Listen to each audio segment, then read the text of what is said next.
श्री राम समर्थ। मई 29। भगवान की लगन लगनी चाहिए। जिसे जो प्रिय होता है वही हम करते हैं तो उसे अच्छा लगता है। भगवान को प्रेम के सिवाय और कुछ भी प्रिय नहीं है। हम में भगवान के प्रति प्रेम निर्माण हो, इसलिए हमें उसके लिए अपनापा लगना चाहिए। ऐसा निश्चय करे कि भगवान को प्राप्त किए बिना नहीं रहूंगा। जहाँ निश्चय या संकल्प होता है वहाँ सब बातें सूझने लगती हैं। तलमलाहट होने पर राह सूझती है। साधु संत हमेशा राह दिखाने के लिए तैयार होते हैं। हम केवल अपनी देह बुद्धि एक तरफ रखकर उनकी शरण में जाए। सारा संसार ही यदि भगवान का है तो फिर चिंता का क्या कारण है। झंझट किसने मोल ली है? स्वयं मैंने ही। मैं स्वयं निर्दोष बनूंगा तभी लोग हमें निर्दोष दिखाई देंगे। हमारे सभी अवगुणों का कारण यही है कि हम भगवान को भूल गए हैं। हमें परमात्मा का विस्मरण हुआ है। यही सच्चा पाप है। जहाँ कोई देखता नहीं वहाँ बुरे कर्म करते हैं, लेकिन भगवान सब ओर देखते हैं। यह भान रखेंगे तो हम ऐसा पाप नहीं करेंगे। कोई भी काम करते समय यदि फल की आशा रखे तो वह घातक होती है।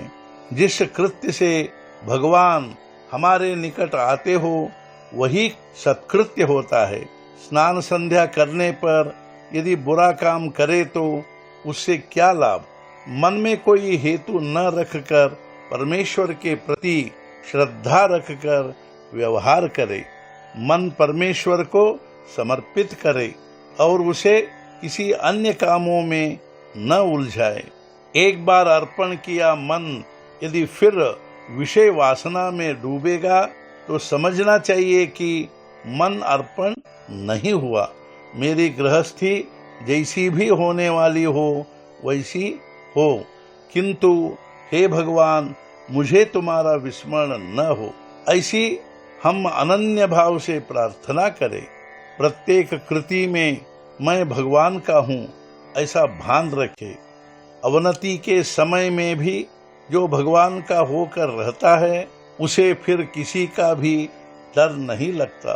पांडवों के साथ तो साक्षात भगवान थे, फिर भी उन्हें कितने संकटों से संघर्ष करना पड़ा, कितने भोग उन्होंने भोगे। कभी कभी लोग पूछते हैं संकटों को आने के बाद उबारने के बदले उन्हें भगवान पहले ही क्यों नहीं टाल देते? इसका उत्तर देना आसान है। कई बार हम पर आने वाले संकट यदि कोई टाल दे तो हम कहते हैं कि संकट आने को ही नहीं थे। यदि सच कहा जाए तो संकट हमारे ही कर्म के फल होते हैं। यदि संकट काल में हमें भगवान का स्मरण रहे और उसके अस्तित्व का भान रहे तो वह बात भी हमें संतोष देती है। जिन्हें सभी बातें अनुकूल होती है उन्हें भी संतोष नहीं होता। अतः जिन्हें उतनी पूर्ण अनुकूलता नहीं होती उन्हें असंतोष मानने का कोई कारण ही नहीं रहता। असंतोष का ही रोग यानी बीमारी सबको है और भगवान का नाम स्मरण यह औषधि भी सबके लिए एक ही है। आज का मुख्य विचार, जिसका संतोष भगवान पर निर्भर है उसका संतोष किसी भी परिस्थिति में भंग नहीं होगा। सद्गुरुनाथ महाराज की जय। जय जय रघुवीर समर्थ।